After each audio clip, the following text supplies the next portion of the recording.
Oui, ma sœur, soyez la bienvenue. Puis-je avoir votre nom, votre profession et votre question? D'accord, monsieur. Je m'appelle Rose et je travaille pour Qatar Airways. Ma question est... Je vous ai entendu parler si souvent de religion. Et je parlerai de la Bible parce que c'est ce que je connais. Vous dites... Vous parlez de Jésus comme d'un chef religieux, mais en ce qui me concerne, Jésus n'est pas venu introduire de religion. Et il n'est pas non plus un chef religieux. Ce que Jésus a introduit dans ce monde, c'est le royaume de Dieu. La deuxième question. Peut-être que vous pouvez élaborer quelle religion est celle de Dieu, parce que d'après mes recherches, j'en suis venu à comprendre que Jésus, qui est mon Seigneur et mon Sauveur, il n'a introduit aucune de ces religions. Il a introduit le gouvernement du ciel. En d'autres termes, il voulait coloniser le monde, comme avec une puissance céleste. Il y a beaucoup de controverses. L'autre question est... Ma sœur, s'il vous plaît, posez une question à la fois. Vous avez déjà posé 2 questions. Après la réponse, vous pourrez poser la question suivante. La sœur a posé 2 questions, et je crois que la sœur est chrétienne. Elle a dit que j'ai dit que Jésus était un chef religieux. Je n'ai jamais dit cela. Je n'ai jamais dit que Jésus était un chef religieux. J'ai dit qu'il était un messager de Dieu. Il y a un monde de différence entre messager de Dieu et chef religieux. Un messager de Dieu est bien supérieur. Nous avons de nombreux chefs religieux dans le monde aujourd'hui. Jésus-Christ était un messager de Dieu. Et vous avez dit dans votre question qu'il est votre Seigneur et votre Sauveur. Laissez-moi d'abord vous dire, ma sœur, que l'islam est la seule foi non chrétienne qui fait de la croyance en Jésus-Christ un article de foi. Aucun musulman n'est musulman s'il ne croit pas en Jésus-Christ. Nous croyons que Jésus-Christ, il était l'un des plus puissants messagers de Dieu Tout-Puissant.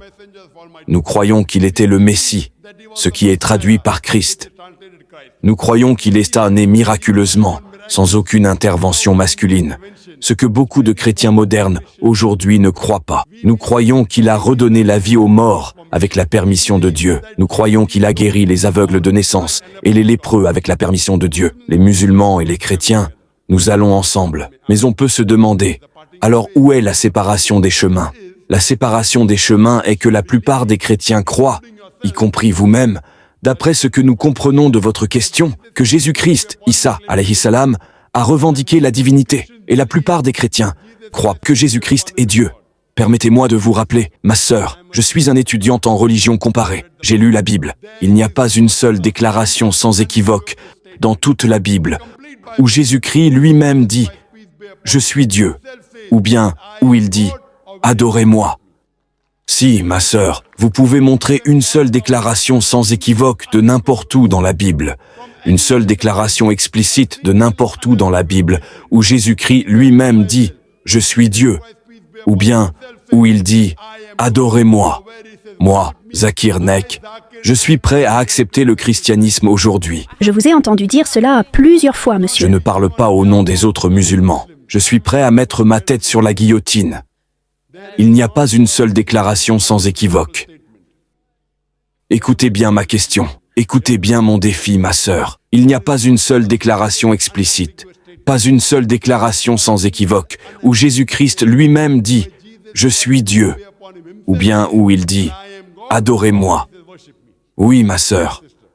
J'ai une réponse à cela, monsieur. Dans le livre de Jean, la Bible dit « Au commencement était la parole était Dieu, et la parole était avec Dieu, et la parole s'est faite chair. » Ce que je veux que vous sachiez, c'est que... Attendez, ma sœur. Cela ne remplit pas du tout mon défi. Vous nommez le livre, je vous donnerai la référence. Vous citez l'évangile de Jean, chapitre 1, verset 1. Et la parole s'est faite chair, se trouve au verset 11, 12, 13. Vous ne citez que le livre. Je vous donne le numéro de chapitre, le numéro de verset. Répondez-moi. Attendez. La parole est devenue Dieu. Qu'est-ce que cela dit? Ma sœur, ces paroles ont-elles été prononcées par Jésus? Et la réponse est non. Quel est mon défi? Pas une seule déclaration sans équivoque. Pas une seule déclaration explicite de n'importe où dans la Bible, où Jésus-Christ lui-même dit signifie que cela devrait être en lettres rouges. Il y a quelque chose qu'on appelle la Bible aux lettres rouges. Si vous êtes chrétienne, vous en êtes peut-être consciente. Lettres rouges signifie que Jésus-Christ l'a dit lui-même. L'évangile de Jean, chapitre 1, versets 1 à 13, n'est pas en rouge. Je vais y répondre. Attendez, laissez-la répondre. Tout d'abord, vous n'avez pas rempli mon défi. Il faudrait que ce soit. Jésus-Christ lui-même dit. Ce ne sont pas les paroles de Jésus. C'est la parole d'un juif du nom de Philon. N'est-ce pas? C'est la parole d'un juif du nom de Philon. Et jamais, jamais, il n'a revendiqué la divinité pour cela. Pourtant, je vais vous aider. Que dit-il? Dans l'habit, quoi qu'il en soit, votre citation n'était pas correcte. Je vais vous donner la citation textuelle. L'évangile de Jean, chapitre 1, verset 1 dit « Au commencement était la parole. La parole était avec Dieu, et la parole était Dieu. Au commencement était la parole était avec Dieu, et la parole était Dieu. » Et plus loin, il est dit « La parole s'est faite chair. » Si vous êtes d'accord que la parole est Dieu, et si vous remplacez parole par Dieu, au commencement était la parole, devient au commencement était Dieu, et Dieu était avec Dieu. Voulez-vous dire qu'il y avait deux dieux? Non, parce que la parole de Dieu... Laissez-moi terminer. Vous posez la question. Vous posez la question, je vous guide à Vous travers. ne permettez pas aux gens de donner des réponses. Vous demandez, vous posez la question, je donne la réponse. Après avoir terminé la réponse, vous pourrez parler. Vous ne pouvez pas interrompre. Vous ai-je interrompu pendant que vous parliez? Ai-je interrompu? Oui ou non? Maintenant que je donne la réponse, pourquoi interrompez-vous?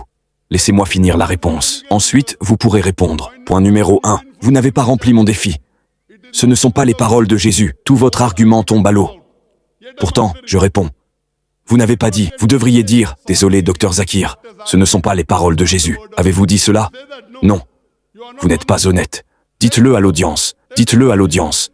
Ce ne sont pas les paroles de Jésus. Ai-je raison ou non? Vous ne savez pas. Vous voyez, vous citez, et vous ne savez pas. Je suis un étudiant en religion comparée. Ces paroles n'ont pas été prononcées par Jésus. Pourtant, je réponds. Si vous dites que la parole est Dieu, et si vous remplacez parole par Dieu, cela signifie au commencement était Dieu. Dieu était avec Dieu. Y avait-il deux dieux? Et la réponse est non. Je vais vous donner une troisième réponse. Si vous lisez le manuscrit original, la première fois que le mot Dieu est utilisé, au commencement était la parole. La parole était avec Dieu. C'est Othéos. Othéos en grec et en araméen signifie le Dieu. La deuxième fois que Dieu est utilisé, c'est Onthéos. Othéos signifie le Dieu, Dieu tout-puissant.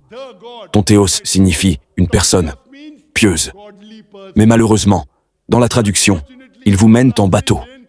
Allez voir le manuscrit original de l'évangile de Jean, chapitre 1, verset 1. La première fois que le mot Dieu est utilisé, c'est Othéos, signifiant le Dieu. La deuxième fois qu'il est utilisé, c'est Onthéos, signifiant une personne pieuse. Donc, on lit. Au commencement était la parole était avec Dieu, le Dieu. Et la parole était une personne pieuse, signifiant un messager de Dieu. Ma sœur, comprenez-vous? Non. Vous ne comprenez pas l'anglais. Dites-moi ce que j'ai dit de mal. Je cite vos érudits. Je cite votre Bible. Prenez n'importe quelle Bible, une Bible aux lettres rouges. Ces mots ne sont pas dedans. Point numéro 1. Allez voir le grec et l'araméen. Connaissez-vous le grec, ma sœur? Connaissez-vous le grec et l'araméen? La Bible a-t-elle été révélée en anglais? La Bible a-t-elle été révélée en anglais, ma sœur? Oui, c'était le grec. Grec et araméen. Donc, le mot original est Othéos. Savez-vous ce que signifie Othéos?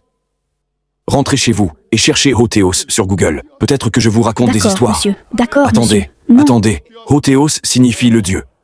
Ton théos signifie un Dieu, une personne pieuse. Cela signifie que même si je suis d'accord avec le verset interprété ainsi, il dit que Jésus-Christ était un messager de Dieu. Croyez-vous en cela?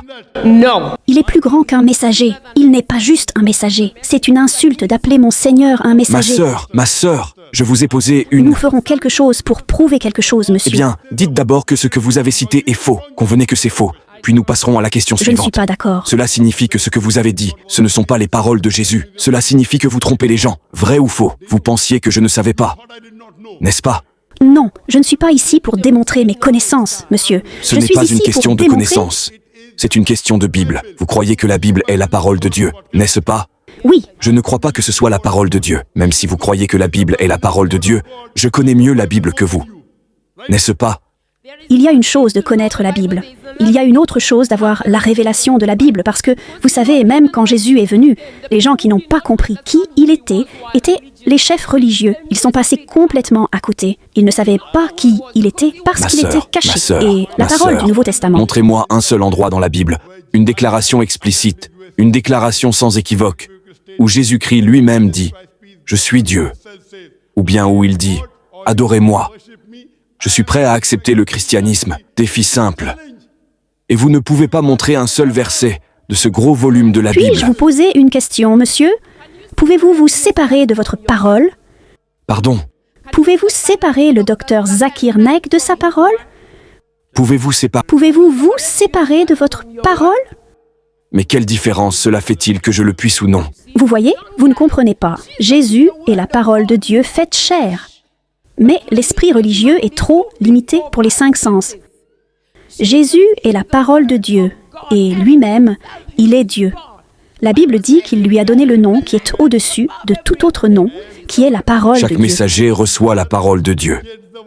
Moussa était la parole de Dieu. Jésus était la parole de Dieu. Ibrahim était la parole de Dieu. Le prophète Mohammed est la parole de Dieu. Alors quel est le problème? Chaque messager en son temps est la parole de Dieu. Qu'y a-t-il de si différent chez Jésus?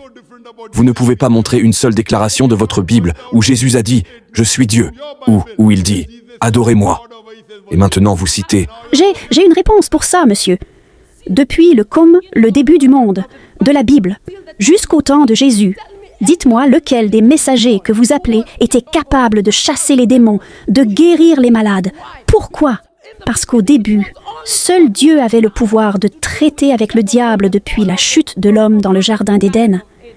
Mais ces choses étaient cachées pour le salut Ma des hommes. sœur, si une personne chasse les démons d'une autre personne, devient-elle Dieu? Aujourd'hui, il y a beaucoup de gens qui font la ruqya et qui Oui, chassent je les fais de démons. même Ils ne parce que j'ai deviennent pas été Dieu. translaté dans le royaume du Fils bien-aimé de Dieu. Aujourd'hui, eh bien, ma sœur, il y a beaucoup d'êtres humains, même au Qatar, vous en avez, qui peuvent faire la ruqya et chasser le diable d'un être humain. Cela ne fait pas d'eux Dieu. Ne fait pas d'eux Dieu. Ils ont obtenu ce pouvoir de Jésus. Je chasse moi-même les démons. Au nom de Jésus. Oh, alors vous devenez Dieu aussi maintenant. Non, j'ai été translaté à cause de ma foi en Jésus. Je La suis Bible d'accord dit- avec vous. Vous, Écoutez. Jésus-Christ, si vous lisez la Bible, dans l'évangile où il redonne vie à Lazare mort, il prie Dieu Tout-Puissant. Chaque miracle que Jésus-Christ a fait, il l'a fait au nom de Dieu.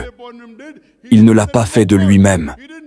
La même chose que dit la Bible. Si vous me donniez le temps, j'expliquerai à toute Désolé, cette nous congrégation n'avons pas de le temps. quoi Vous il pouvez louer retourne la salle avec et Jésus. donner une conférence demain.